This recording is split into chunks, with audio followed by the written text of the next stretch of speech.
Nau mai hara mai ki te ao Hākinakina, your sports show here at Te Koremako 94.8 FM and 98.4 FM, your tribal pulse. He is a well-known name within the sporting landscape here in Taranaki and within the boxing world in Aotearoa. He is the founder and head coach at the very successful Box Office Boxing Club in Ngāmotu. And he's a methodical thinker and analyst of the intricacies associated with boxing. Welcome to our very own Jake Rapira. Tēnā koe, Jake. Kia ora. Kia ora, bro. Kia ora, bro. Hey, well, firstly, thank you for coming on our show with us and to talk to about the world of boxing. But before we get started, ko wai koe no he koe, a bit about yourself and where you're from. Okay. From New Plymouth, born and raised. Originally a Tiger Town kid, and then relocated to Cook Street and grew up in Marfell. Lineages from up north, Mutiti and Mitimiti, Ngāpui country. And yeah, just been living here in New Plymouth the whole time.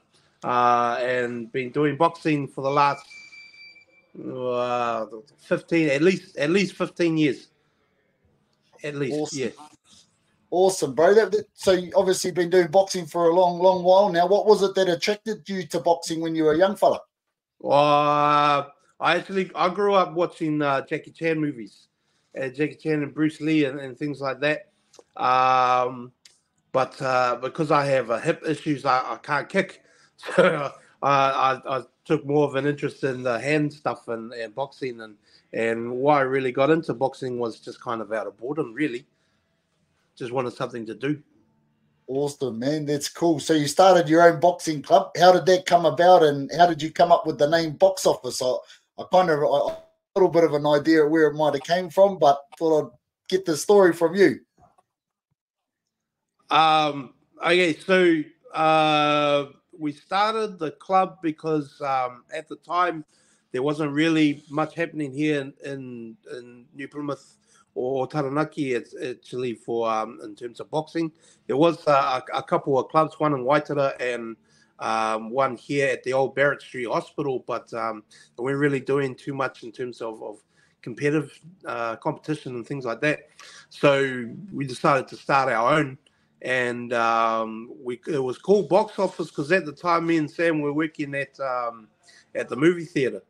And the where you buy the tickets, it's called the Box Office, and that's kind of was a play on our job, really, at the time. And so that's how we came up with the name. Oh, awesome! Yeah, I remember those days. You and Sammy working up there at the Picture Theatres, Top Town. So it's awesome how that name come about. Hey, awesome, bro. What kind of environment does the club provide community members, and what type of options are there for people wanting to kind of try boxing or work on their fitness and overall well-being? Yeah, we offer all sorts. We do classes for any age group. So we've got our youngest lot is from 8-year-old. So it's a class called Youth Academy. It's from 8 to 11 years old. That's 3 times a week, where we teach them goal setting and social development skills and things like that, along with the boxing. Then we got junior boxing, box fit, kick fit, smash fit, step fit. Right now, we got a class at this time of the day called Counterpunch, which is for people who have disabilities like Parkinson's or MS or any other kind of brain injuries or physical injuries that kind of limits their ability to participate in sports or in the exercise classes. And we got a women's only class called Mums, which is for women who are kind of just getting back into the fitness side of stuff after giving birth, or even just women who wanting to have a crack at a class where it's just women in it. We kind of do a whole lot alongside our boxing side of it, which is our core focus, which is the boxing and the competitive boxing. It's awesome, mate. I know it's a hive of activity most days of the week down there. And as you've mentioned, it kind of encapsulates everybody, not just the boxers, but all sorts of people that want to get down there and and get healthy and fit. So big mihi out to you guys for that. Now, your brother Sam pushed on to the professional boxing ranks. What do you think his point of difference was? You know, with Sam doing so well in professional boxing? Point of difference. Well, Sam loves the limelight. He loves the spotlight on him. So the professional side really suited him, and it was something that he really wanted to do, and an achievement he really wanted to have was to win a professional title, and which he did. But he is enjoying his retirement from it as well, now that he's on the promoting side, and that tends to be his big avenue now is promoting boxing, and he's the one who actually runs our counterpunch class. So yeah, I think now his passion really is the events that he runs, these corporate / professional events. He's doing really, really well promoting the sport through that. That's awesome, bro. That's awesome. So yeah, awesome to see Sam do well within his career. But who are some of the other quality boxers that have come through box office and pushed on to national honours or professional ranks? So, oh man, we've had quite a few. So back in 2011, we had Thea Awhatu, who went to the World Championships, and she won all the way up to the finals. She ended up with a silver, and she's still the only New Zealander to ever win a silver medal at a World Championships. That was back in 2011. She's now in Canada. I think she's got a job as a diving instructor over there. We had TK Tohu, who he went to the World Championships as well, and he made it all the way up to the quarterfinals and finished fifth in the world. And we've had the most recent one, Kalani Mara, who represented New Zealand at the Pacific Games. He got a bronze medal at that, and now he's relocated to Sydney. He's with the George Cambosis camp. They're promoting him in his pro debut, which is next month. Next month, November 8th. He's having his pro debut under the Cambosis promotion company. There's been a few. We've had quite a few New Zealand champions coming through. Hopefully this week at Nationals we'll get a few more of those titles. That's awesome, bro. That obviously speaks volumes to the club, to the box office boxing club, and the coaching that goes on there. So now that you've made coaching and boxing, obviously it's a real passion of yours. But what is it that you enjoy about coaching? I actually really enjoy the because my strength is technique and tactics. So I really enjoy the educational part of it, like taking a skill and breaking it down and then giving it to somebody in a way that they can learn it and pick it up. I get a real kick out of that. And then when you can see somebody apply what you've taught them, that's a huge reward. So yeah, that's kind of what I get out of it. The travel helps as well. That's a good aspect of it. I've been able to travel all around the world, coaching boxing. So that's been pretty good.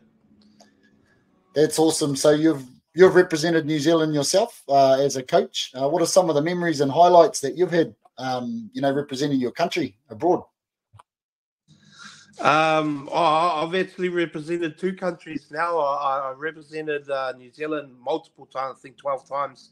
I did 4 World Championships and a Commonwealth Games 2018. But I also represented Tonga in the 2022 Commonwealth Games.